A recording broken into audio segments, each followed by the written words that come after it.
Hi everyone, welcome back to the channel. In this video, I'm going to show you some of the best ways to prepare your baits and bait your hooks to make sure you get more bites and catch more fish on your next fishing adventure.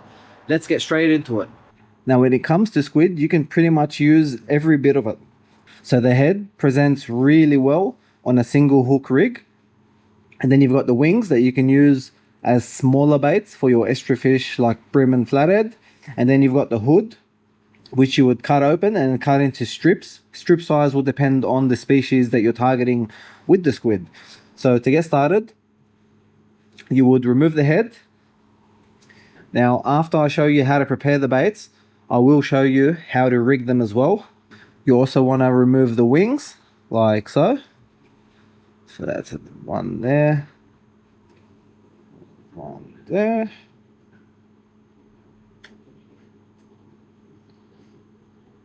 Now, you want to cut straight down the middle of the hood, like so that you can open it up and cut it into strips. So inside, you're just going to remove all the internals, and you can use this as a burley. This definitely do well attracting fish, so you just throw it in the water and use it as burley. Now, if you're targeting a smaller species, you just want to use smaller strips like so, and then you can use this on a single hook rig, which I'll show you how to rig up as soon as we finish preparing the squid. And if you're targeting bigger species, you would use bigger strips, normally the entire length of the hood. Now with your bigger strips, what I like to do, even though we're using a 2-hook rig, I like to skirt the bottom so it moves around in the water like little tentacles. This is a trick that works really well for mulloway. So now that you've skirted the bottom, if you have a look, it looks like tentacles, so you get a lot of movement in the water, especially when there's current and stuff like that. Or you could just leave it as just a big strip without having to skirt the bottom. Depends what you prefer. So to rig the squid, if you're using the head, the most suitable hook shape would be an octopus hook. And the best way to rig it would be straight through the middle, like so.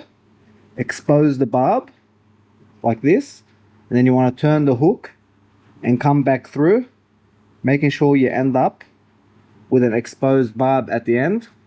It's really important that the barb's always exposed. So this is how you would rig a squid head on a single hook. Again, the most important thing is making sure that your barb's always exposed, otherwise you're not going to be able to actually hook the fish. Now for squid strips on a single hook, the way I like to do it is I also like to use an octopus hook. I like to feed the bait through the hook and then pull it through so that the leader also passes through the bait, and then pin it back through the squid a little further down. And then now, once you pull the leader, you want to tie a half hitch around the top of the squid by creating a loop with your line and pulling it tight around the top of the squid, like so. So then you end up with full hook exposure on one side, and then you've got the squid strip sitting up against the shank of the hook on the other side, with your half hitch also holding your bait in place. So that covers squid strip on a single hook. Now if you're rigging a bigger squid strip for a larger species, you generally want to use a 2-hook rig. Now I like to use these adjustable 2-hook rigs, which I've shown how to tie in a previous video. So you pass the hook through the squid strip, pull it through so that your leader also passes through the squid strip, and then you want to pass the hook back through the strip so that the barb is fully exposed, like so. And then if you pull the leader tight, it will sit nice and flush against the squid. And then you move your top hook a little further down, and then just pin it through the top of the squid strip, like so. And then you want to just pull the excess line, and then you have full hook exposure on your bottom hook with full hook exposure on your top hook. You can also tie a half hitch knot around the top of the squid if you like, but I generally like to leave it like this. Also, if you wanted to use a whole squid, it's pretty much done the same way. I'll show you. For a whole squid, you also would want to use a 2-hook rig. You pass the bottom hook through the hood and then pull it through so that your leader also passes through.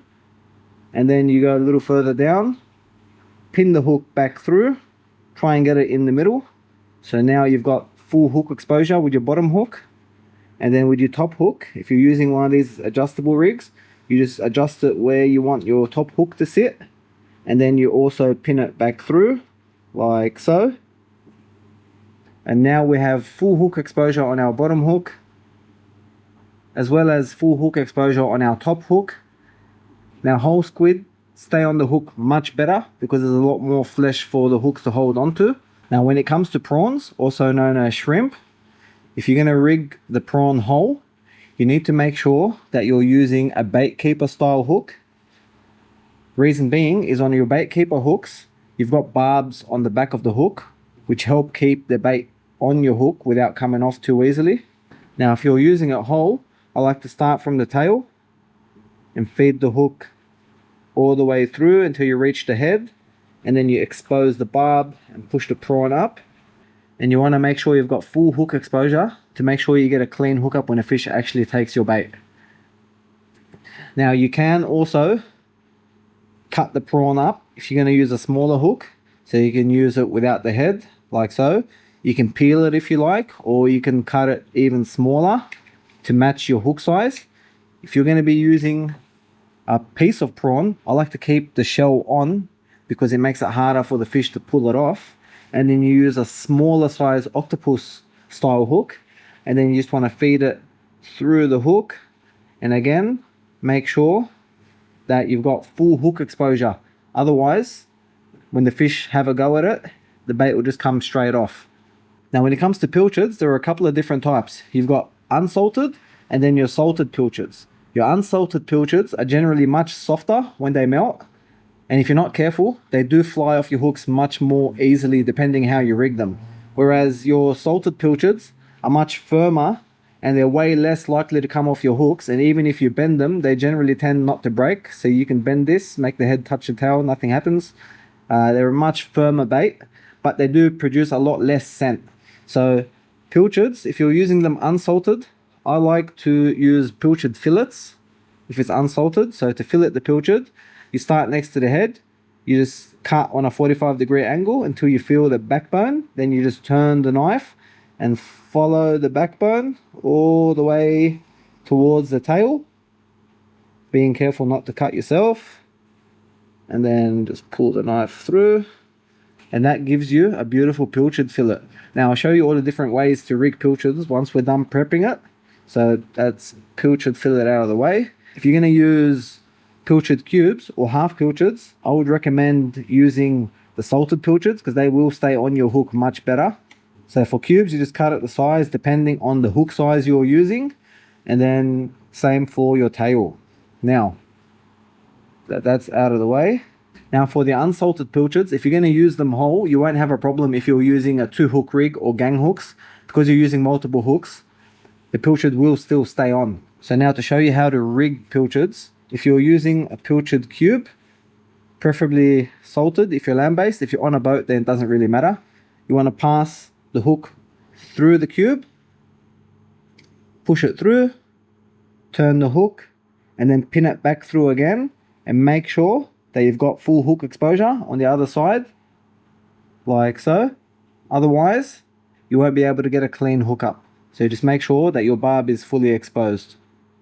Now when it comes to half pilchards, the way I like to rig half pilchards is I like to push the hook through the tail, like so, pull it through so that the leader also passes through the pilchard, and then I like to pin the hook back through a little lower down in the pilchard, like so. And then once you pull the leader, you end up with full hook exposure on one side, and then you have the pilchard sitting up against the shank of the hook, and that allows you to tie a half hitch around the tail, like so. And then you can cast this as hard as you like and it will not come off. Now for a whole pilchard, I would use a 2-hook rig or gang hooks. In the previous video, I showed how to rig it with gang hooks. This video will go with a 2-hook rig. So you want to push one hook through the head. Make sure you've got full hook exposure. Now your second hook, if it's a 2-hook rig, you can just move it down towards the middle of the pilchard. And then you also want to pin it through, making sure you've got full hook exposure. And then adjust your leader if you need to, if it's too tight or too loose. And then around the tail, you once again can tie another half hitch, and that will definitely make sure it doesn't go anywhere when you're casting. So that's your full pilchard done, both hooks fully exposed and ready to go. I hope you guys found this video helpful, and I'll catch you in the next one.